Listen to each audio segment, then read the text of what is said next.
2016년 박근혜 국정농단 이후 촛불혁명, 문재인 정부가 들어서게 됩니다.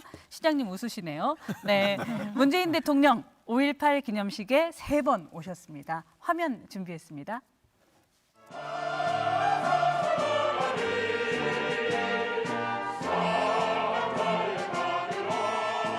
아빠와 엄마는 지금도 참 행복하게 살아계셨을 텐데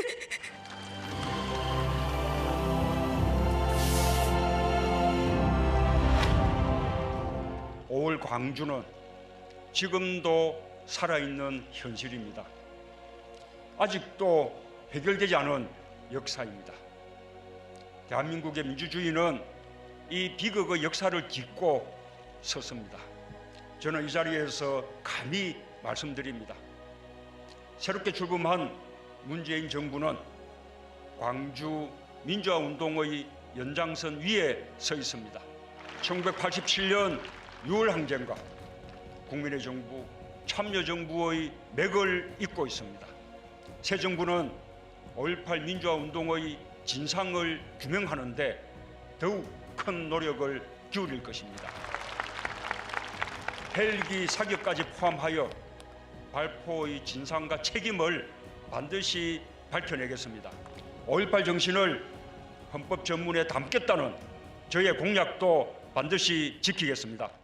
네, 취임 8일 만에 오셨던 거였어요. 저 때가. 그렇죠. 예, 네. 그래요. 그리고 문재인 대통령이 5월 10일에 취임을 하셨는데 취임 이틀 만에 업무 지시 2호로 임을 위한 행진곡 제창을 지시하셨습니다. 예, 아주 맥락이 있는 장면인 것이죠.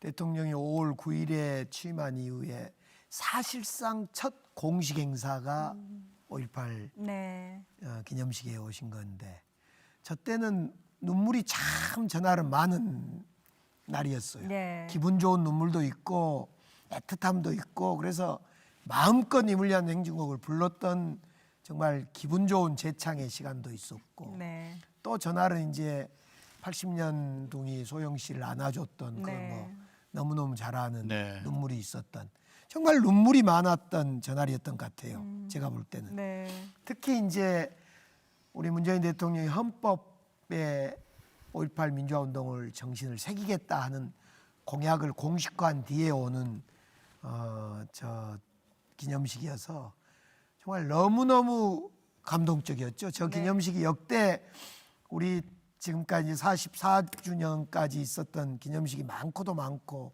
그랬습니다마는 저날이 가장 모두가 눈물을 흘렸던 그런 자리였던 것 같아요. 네, 문재인 대통령의 연설을 아까 잠깐 봤잖아요. 네, 우리가 지금 논의하는 구절 잘 들으신 분은 연설의 핵심 메시지가 무엇인지를 간파하셨으리라고 생각해요. 무슨 갈등, 뭐 대립 이런 얘기 없잖아요. 네. 그리고 위로하고 그렇게 하잖아요. 그것이 현장에 나타나서 또 대통령의 메시지 가운데는 이런 게 있어요. 몸 언어 제가 말씀을 했잖아요. 아까 소영님이라고 네, 했나요? 네.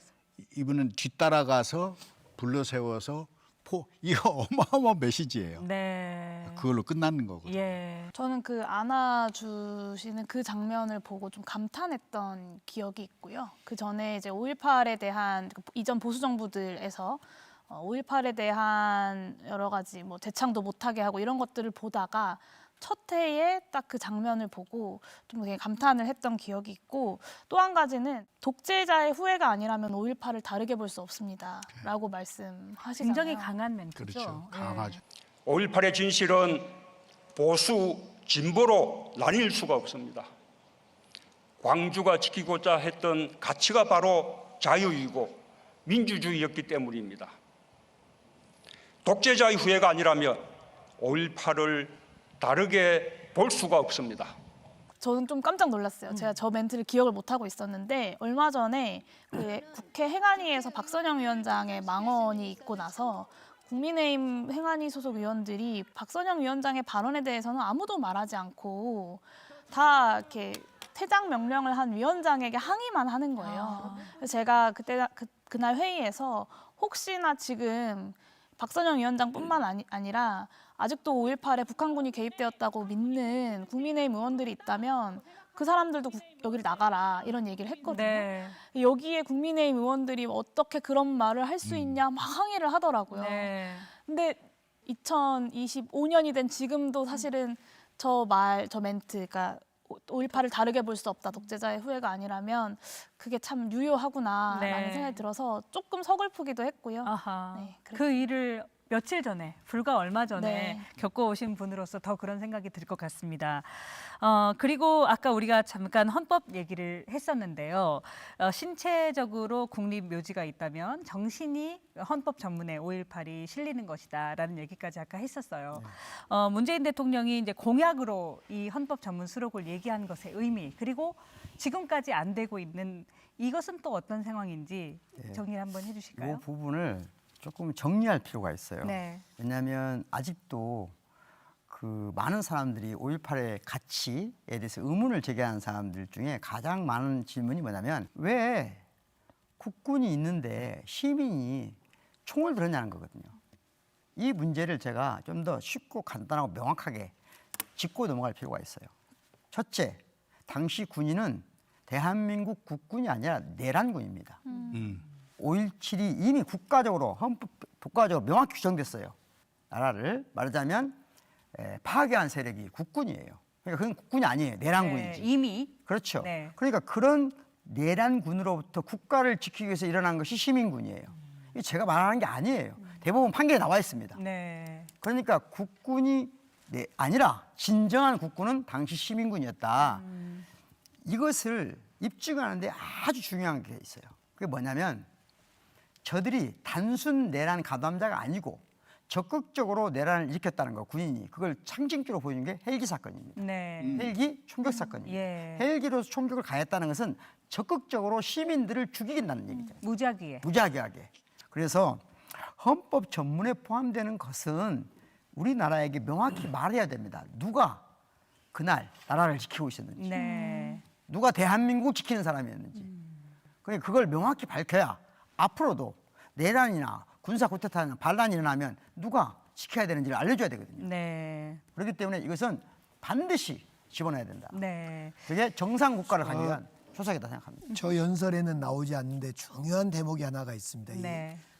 이 얘기를 꼭 하고 넘어가야 될 것 같은데 그동안 수십 년 동안 많은 민주주의자들이 광주를 응원하고 5.18에 손을 잡아줬던 거 아닙니까? 광주를 알리기 위해서. 그렇죠. 네. 그 과정에 많은 분들이 희생됐고 네. 전날 보통 5.18 당사자들만 추모하고 위로하고 희생자들의 넋을 위로하고 이름을 불렀는데 네. 저 기념사에는 그 이후에 사망하거나 희생된 민주화운동 열사. 희생자들 열사들의 이름을 부릅니다. 맞아요. 한 분 한 분.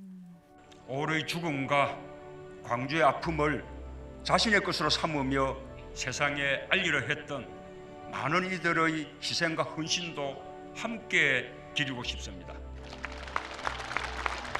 40일간의 단식으로 옥사한 전남대생 박관현, 책임자 처벌을 외치며 분신 사망한 노동자 표정두, 24살 서울대생 조승만, 25살 숭실대생 박래전, 수많은 젊음들이 5.18 영령의 넋을 위로하며 자신을 던졌습니다. 그래서 또 수많은 국민들이 정말 그 기념사를 들으면서 또 위로도 받고 네. 특히 민주화 운동을 위해서 애쓴 분들 이런 분들이 큰 대한민국을 세우는데 네. 5.18을 오늘의 반석에 올려놓는데 큰 역할을 했구나 이런 감동과 위로를 받는 것이 저 날이었던 것 같아요. 역시 정무수석님답습니다.